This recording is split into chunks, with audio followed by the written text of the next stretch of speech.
Hi everyone, I'm Olive. I love sci-fi movies.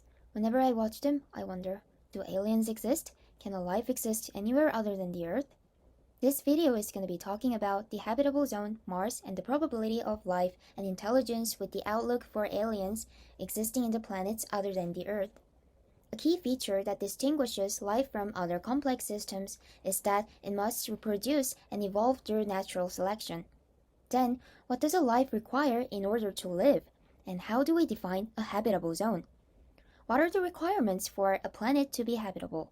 Could there be life on Mars?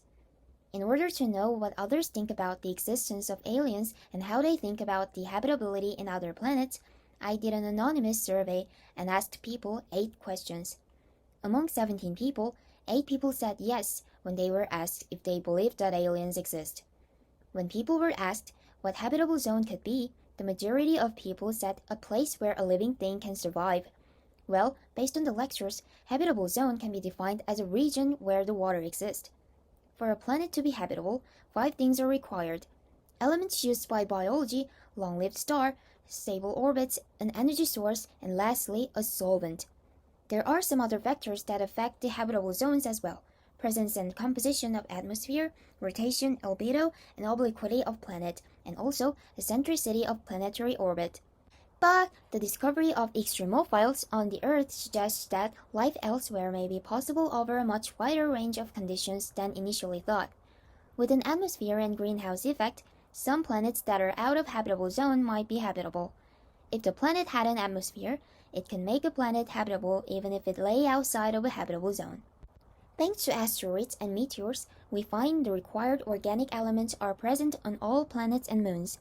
Therefore, we think that most planets in the solar system have the elements for building living systems readily available. I asked people which planet could possibly be habitable. Most people chose Mars because Mars has traces of water. They thought currently Mars is not habitable because it has really thin atmosphere. Results from the Mars exploration rover suggest that liquid water was once plentiful on the surface of Mars. Mars once had a global magnetic field, but now its interior has cooled so much its molten core layer no longer undergoes convection. Mars currently lacks surface habitability because of its thin atmosphere, which is not enough for the significant greenhouse effect.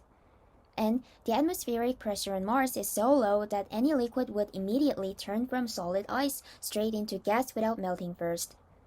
Among extremophiles, xerophile, which can exist with small quantities of water, and psychrophile that can tolerate low temperatures could possibly exist on Mars. Observations show that most of the water on Mars today is beneath the surface and frozen in the form of ice. Now let's talk about the probability of life and intelligence. As we all know, there's a maximum and minimum mass for a star for a life to exist.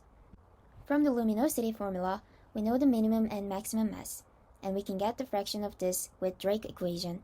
The fraction can be derived as below, and we can make assumptions with this. There are similarly aged or older, technologically advanced civilizations out there. They are interested in searching for interstellar communications from us and sending out the communications for us to detect.